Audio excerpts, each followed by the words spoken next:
Hi, and welcome to another episode of Boozing with Boomers. I'm Dave, and I've been on a quest to learn how to make a great balanced cocktail. So please hit the subscribe button so we can go on this journey together.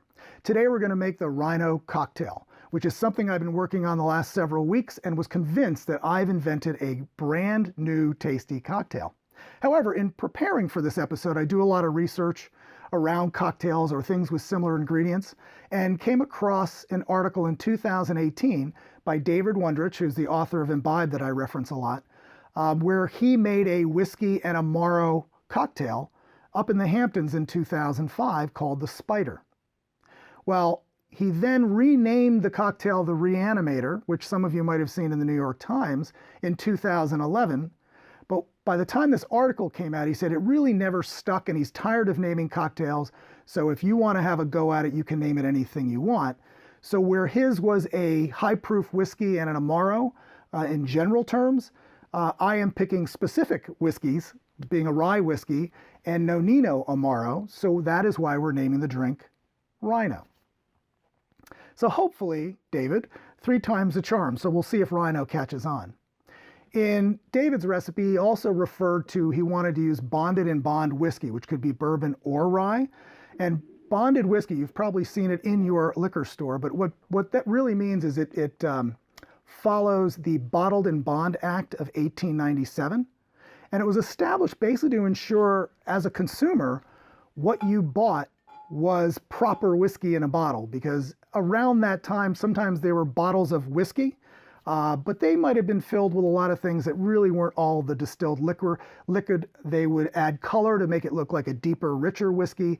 So this put some professionalism in the industry at a time when it was really just coming on. So today you will now see still ryes and whiskeys. We don't have the same problem with some of our great manufacturers, but it is something to know that it's several things that happen beyond that. It is a whiskey that is aged a minimum of 4 years in a federally bonded warehouse, so you know you're getting an aged whiskey. And it is bottled at 50% ABV, which is 100 proof. So it's a higher proof whiskey, which you will find out is when you're dealing with higher proof whiskeys, most people think of the burn, but it also has more flavor. So when you're making cocktails, a lot of times a higher proof whiskey might impart more of its flavor in the cocktail, but it's being diluted down a little bit, so you're not really getting all that heat as well. So the Ryeno, to make the Ryeno, I actually went through 6 of my whiskeys, and I tried a bourbon and I tried mostly rye because I thought the spice would go really well with the Nonino Amaro. And what I have here are my top 3. And it's interesting because it wasn't a blind, so I knew what I was drinking, but I happen to have 3 different price points here. So my favorite sipping rye whiskey is WhistlePig, but it also elevates any cocktail that I make. But it's at a fairly high price point. It's a premium. It's bottled at 100 proof. Recently, they just came out with a mid-level, a 6-year rye, bottled at about 96% or 96 proof, which was really delicious in this cocktail. And then third, a staple of my bar is Rittenhouse Rye, which is bottled in bond at 100 proof, and worked really well. So I recommend all 3 of these whiskeys. And in a sense, you can play Goldilocks. So depending on what you have in your bar, why don't you try them all and see which one is just right for you. So the other thing about this cocktail, and if you remember back in episode 15, The Nonconformist, my focus there was I wanted a no mess, no fuss cocktail that I could quickly put together and not have to worry about making dishes. Well, here's what's interesting. These go really well together right out of the bottle. So it's a balanced cocktail without stirring. So, however, I've also made it stirred and up. And if you remember, an up drink is pretty much chilled with ice, but then poured straight up without ice. So I'm going to make both for us today to show you that you can try whatever you want and whichever one works for you. A lot of times I love up cocktails because the flavor is consistent throughout. What's interesting about this is when you're putting a big cube in a glass, it melts slower. So it's very balanced right out of the bottle, but it's good for a long time as the ice melts and it starts to chill. But it's really up to your taste on what you like. I just happen to like it as pure as possible. So let's get started. The key other thing about this, it's very easy recipe to remember. It is 1 part whiskey to 1 part Amaro. There are no bitters, and you can even have an optional orange peel. David actually had lemon in his. I prefer orange with Nonino. But again, it is optional. So I will make one with the garnish and over rocks or over the rock, and I will make one without. So let's get started. Whoops. So most cocktails, and this, it's kind of the funny thing. I was talking to somebody the other day, and I was talking about the cocktails. Well, a lot of your cocktails are more than 4 ounces, but they're not. I mean, I happen to make 2 cocktails at a time. But most cocktails, if you really look at the recipe before shaken or stirred, run around 3 ounces. And if you even look at a martini glass, it holds 3 ounces really well. So the recipe for this is 1.5 ounces Nonino, 1.5 ounces of the rye whiskey. But obviously you can go up or down depending on how your day went. So 1.5 ounces of Nonino to 1.5 ounces of rye.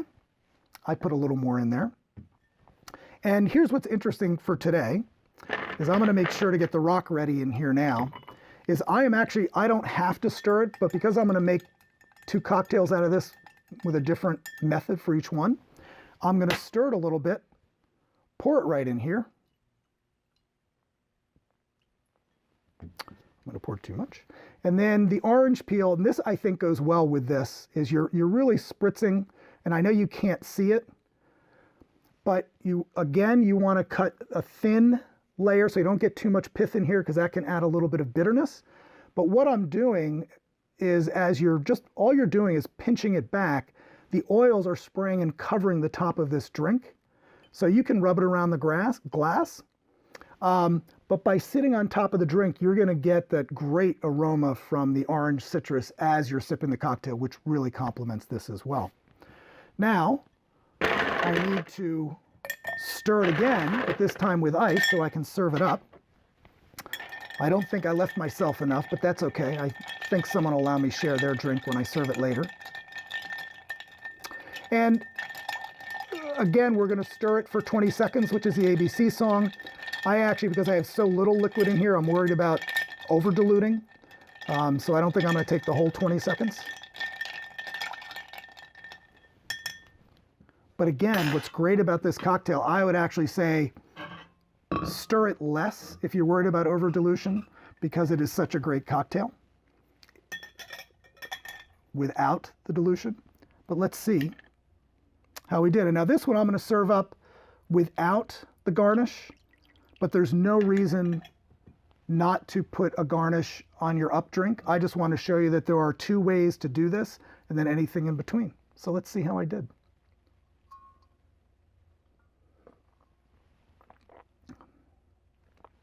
So why I like this cocktail so much is, 1, it's simple. So it's the type of thing that at the end of a day, you can come home, one part, you're done with no dishes.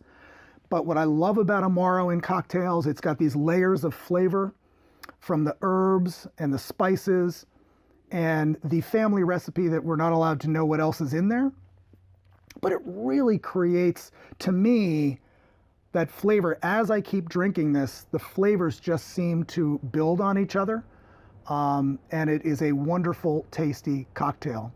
And it's also good because these are good as digestifs. I sometimes just add a little bit of whiskey, so I've got a digestif with a little bit of a kick at the end of the day.